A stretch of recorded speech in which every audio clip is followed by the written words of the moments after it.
Yeah, I think it's hard. I think it's hard for a lot of reasons. So I've been in small business marketing for a long time, different kinds of small business. At Yext, we did all the businesses, and here we just have restaurants, right? And so um, I think when a target is too narrow, let's say like 10,000, 20, 50,000 in the whole universe, let's say that's the size of it. Then like you try to acquire all the email addresses, build custom lists, but like your opportunity to do digital marketing is quite um, low because the universe is too small, right? So you can do some search, high volume, high value, low volume search, paid search.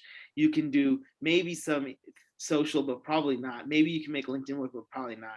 But so we're just large enough at our base. I think, from my estimates, there's 300,000 independent restaurants in the United States. There's like 650,000 restaurants total. I think probably less now, pandemic, but I think that's the steady state. It will get back to there, 650, let's say.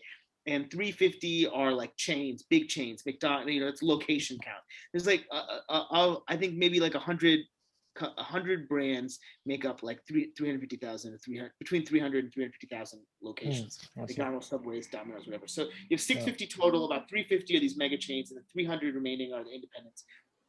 But there might be like two or three decision makers. Maybe it's a mom and pop place, but then there's the mom and the pop, right? And then maybe some GM, right? And Yeah. so, or maybe not, but or you have a bigger group where it's like they own, six or seven restaurant concepts, six, seven brands, and Yeah. there's a marketing team, and there's an owner, and there's some general managers or whatever. So I think on the per restaurant you might have two or three decision makers. So let's say that's kind of on the order of 1 million people, and so it's small. It's not microscopic. It's not 10,000, but it's small. So you have to be pretty targeted.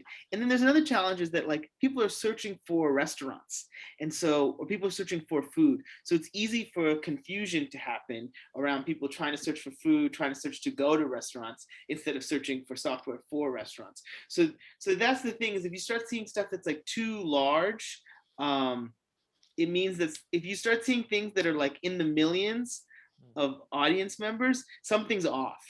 And Yeah. so you have to be careful to like be scrutinized if it looks too good to be true, right? And then so then you Okay. end up with a lot of stuff that's like in the 50, 30, 40, 50,000 range in terms of target audience, Mm, which is fine, but it's hard, right? so yeah. so you so I think the challenge is like making sure the audiences are tight and like not trying to, what I call like chase big audiences because it'll solve your low small audience problem, because the audience is probably wrong.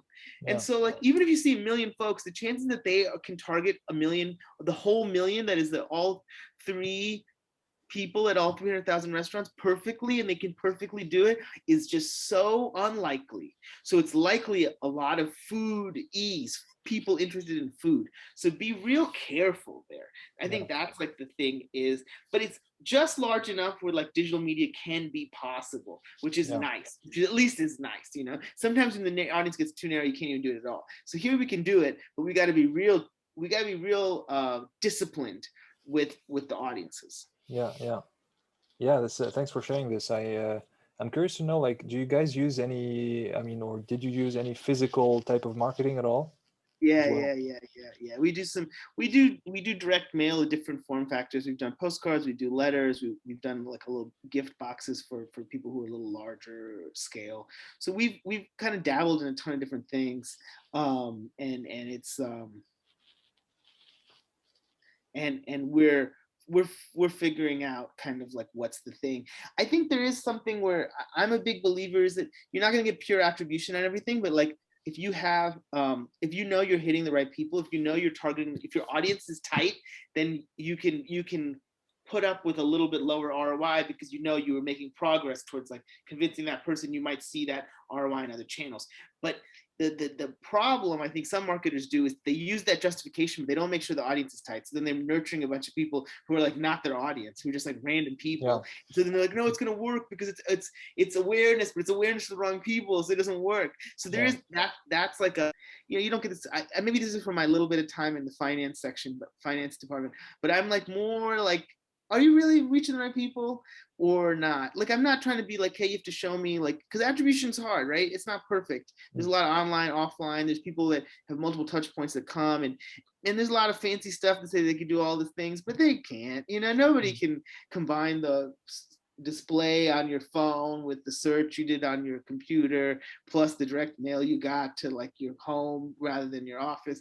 There's like, so you have to just, if you have to make sure that you have to sample the audience correctly and make sure that this is the right audience. And if it is, and the audience is smallish, then if you're hitting the same audience over and over again, you're going to get progress. You're going to make gains on this.